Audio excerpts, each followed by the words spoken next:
नमस्कार साथियों, आज एक नए टॉपिक को लेकर फिर से मैं आप लोगों के सामने उपस्थित हूँ। साथियों, आज का जो मेरा टॉपिक है उत्तराखंड के बेरोजगार नर्सिंग साथियों के लिए बहुत ही ज़्यादा महत्वपूर्ण है। लगातार सभी नर्सिंग साथी ये सवाल पूछ रहे हैं कि जो पोस्टें आएंगी वो क्या सिर्फ सामान्य वर्ग के लिए होंगी या कैटेगरी के लिए भी होंगी। SC, ST, OBC, EWS सभी कैटेगरी वाले ये लगातार सवाल कर रहे हैं, क्योंकि मंत्री जी ने कहा था कि सामान्य वर्ग की पोस्टें ज़्यादा आएंगी इस बार।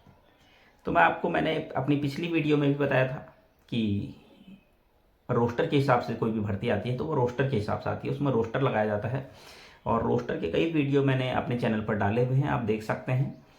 तो साथियों, आज इन 1000 पोस्टों को किस तरीके से डिवाइड किया जाएगा रोस्टर के हिसाब से, इस बात को लेकर मैं आप लोगों के साथ डिस्कस करने के लिए उपस्थित हूँ। तो साथियों, शुरू करते हैं। सबसे पहले जो 1000 पोस्टें हैं ये 2 पार्ट में डिवाइड होंगी, डिप्लोमा और डिग्री में। डिप्लोमा को 70% सीटें दी जाती है और डिग्री को 30% सीटें दी जाती है। तो 70%, 1000 का 70% 700 पोस्टें और 1000 का 30% 300 पोस्टें। डिग्री और डिप्लोमा में ये पोस्टें डिवाइड हो गई है, मतलब डिप्लोमा की 700 पोस्टें हो गई और डिग्री की 300 पोस्टें हो गई। अब डिप्लोमा भी 2 पार्ट में डिवाइड होगा, मेल और फीमेल में, और डिग्री भी 2 पार्ट में डिवाइड होगा, मेल और फीमेल में। मेल का जो रेशियो होता है मेल और फीमेल का इस भर्ती में, नर्सिंग भर्ती में, वो 80-20 का होता है। मतलब 80% सीटें फीमेल की होती है और 20% सीटें मेल की होती है, चाहे वो डिप्लोमा में है चाहे वो डिग्री में है। तो अगर हम 700 पोस्टों को 80-20 में डिवाइड करें तो 80%, 700 का 80% होता है 560। ये गर्ल्स की सीटें हैं। गर्ल्स की सीटें कितनी है? डिप्लोमा धारक फीमेल कैंडिडेट्स की सीटें हैं 560 और डिप्लोमा धारक मेल कैंडिडेट्स की सीटें हैं 140, 20% के हिसाब से। इसी तरीके से डिग्री की अगर बात करें, डिग्री की 300 पोस्टें हैं, इसको अगर हम 80-20 में डिवाइड करें तो 80% होगा 300 का 240। ये गर्ल्स की सीटें हैं, डिग्री धारक फीमेल कैंडिडेट्स की सीटें हैं 240। और डिग्री की बात करें, डिग्री धारक मेल कैंडिडेट्स की बात करें, मतलब आपका 300 का 20% की बात करें तो 60 सीटें सीधे सीधे। तो साथियों, मेल, फीमेल, डिग्री, डिप्लोमा इस तरीके से डिवाइड हो जाएगा। फिर से रिपीट कर देता हूं। GNM महिला कैंडिडेट्स के लिए 560 सीटें होंगी। GNM पुरुष कैंडिडेट के लिए 140 सीटें होंगी।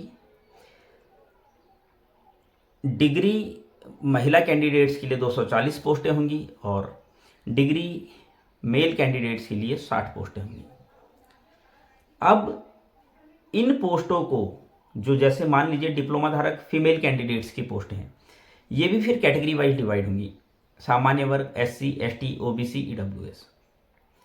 तो साथियों, सामान्य वर्ग की 297 सीटें होंगी, SC की 19% मतलब 107 सीटें, ST की 22%, ST की 4% मतलब 22 सीटें, OBC को मिलता है 14% आरक्षण, तो 14% के हिसाब से 78 सीटें। EWS को मिलता है 10% आरक्षण, तो 560 सीटें हैं, 560 का 10% होता है 56। फिर से रिपीट कर देता हूं, SC को 19% मिलता है, तो 560 का 19% है 107। ST को मिलता है 4%, 4% के हिसाब से 560 का बनता है 22 सीटें। अब आप बोलोगे आप परसेंटेज निकालोगे, तो मैं परसेंटेज नहीं निकाल रहा हूं, मैं रोस्टर देखता हूं। जो गवर्नमेंट का रोस्टर है, रोस्टर के हिसाब से मैं पोस्टें निकालता हूं। रोस्टर की मैंने कई वीडियो अपने चैनल पर डाली हुई हैं और आप वो देख सकते हैं। OBC को 14% आरक्षण मिलता है, तो 560 का जो 14% है वो है 78 सीटें, और EWS को 10% आरक्षण मिलता है, तो 56 सीटें। टोटल 560 सीटें ये डिप्लोमा धारक फीमेल कैंडिडेट्स की है। इस तरीके से ये पोस्टें आएंगी। सामान्य वर्ग की 297 सीटें, SC की 107 सीटें, ST की 22 सीटें, OBC की 78 सीटें और EWS की 56 सीटें। टोटल 560 सीटें OBC की, डिप्लोमा गर्ल्स की। अब बात करें डिग्री गर्ल्स की, डिग्री धारक फीमेल कैंडिडेट्स की, तो 240 टोटल सीटें 240 है। इन 240 सीटों में से SC कैटेगरी को 19% मिलता है, 46 सीटें। 240 का 19% 46 सीटें।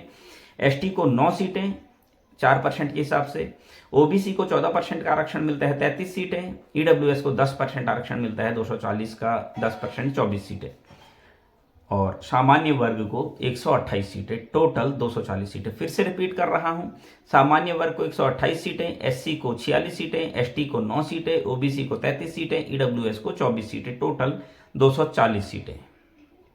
इसको अच्छे से आप लोग नोट कर लीजिए।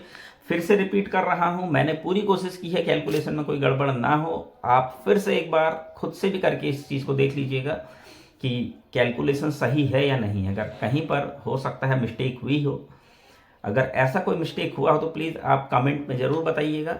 वैसे मैंने पूरी कोशिश की है कहीं पर कोई मिस्टेक ना हो। अब बात करते हैं डिप्लोमा धारक बॉयज़ कैंडिडेट की।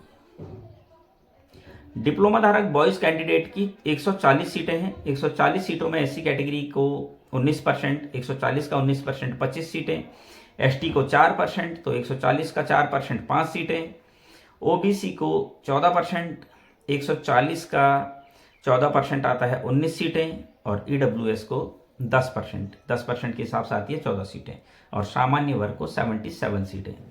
तो डिप्लोमा धारक मेल कैंडिडेट्स में सामान्य वर्ग को 77 सीटें, एससी को 25 सीटें, एसटी को 5 सीटें, ओबीसी को 14 सीटें, ईडब्ल्यूएस को ओबीसी को 19 सीटें और ईडब्ल्यूएस को 14 सीटें। फिर से रिपीट कर रहा हूं, सामान्य वर्ग को 77 सीटें, एससी को 25 सीटें, एसटी को 5 सीटें, ओबीसी को 19 सीटें और ईडब्ल्यूएस को 14 सीटें, टोटल 140 सीटें। अब बात करते हैं डिग्री धारक मेल कैंडिडेट्स की। टोटल 60 सीटें हैं। इन 60 सीटों को कैटेगरी वाइज डिवाइड किया जाएगा। एससी को 19% का आरक्षण मिलता है, तो 60 का 19% बैठता है 12 सीटें। इसी तरीके से एसटी को 4% आरक्षण मिलता है, तो 60 का 4% है 2 सीटें। ओबीसी को 14% का आरक्षण मिलता है, तो 14% के हिसाब से ओबीसी की आई 8 सीटें, 60 का 14% हुई 8 सीटें। ईडब्ल्यूएस को 10% आरक्षण मिलता है, तो 60 का 10% हो गया 6 सीटें, और सामान्य वर्ग को 32 सीटें। फिर से रिपीट कर रहा हूं, सामान्य वर्ग को 32 सीटें, एससी को 12 सीटें, एसटी को 2 सीटें, ओबीसी को 8 सीटें और ईडब्ल्यूएस को 6 सीटें, टोटल 60 सीटें। ये 1000 पदों पर किस तरीके से भर्ती प्रक्रिया शुरू होगी, किस तरीके से ये भर्ती आएगी, ये सारा डाटा लेकर मैं आज आप लोगों के सामने उपस्थित हूँ। साथियों, मैंने कैलकुलेशन किया, पूरी कोशिश की कैलकुलेशन में कोई गड़बड़ ना हो, पूरी कोशिश की कि पूरा अच्छे से मैं ये पूरा डाटा आपके साथ शेयर कर सकूं। नेक्स्ट वीडियो में मैं आपको बताऊंगा किस किस बैच के आने की संभावना बन रही है। अपनी तरफ से मैं ये कोशिश कर रहा हूं आपके पास एक सटीक इन्फॉर्मेशन में पहुंचा सकूं। पूरी कोशिश करता हूं, हो सकता है कहीं पर कुछ मिस्टेक भी हो, इंसान हूं, मिस्टेक भी हो सकती है, ऐसा नहीं कि नहीं हो सकती है, फिर भी कोशिश कर रहा हूं कि एक सही जानकारी आप तक पहुंच सके। आगे भी मैं साथियों इसी तरह की इन्फॉर्मेशन आप लोगों के लिए लेकर आता रहूंगा। तब तक के लिए धन्यवाद।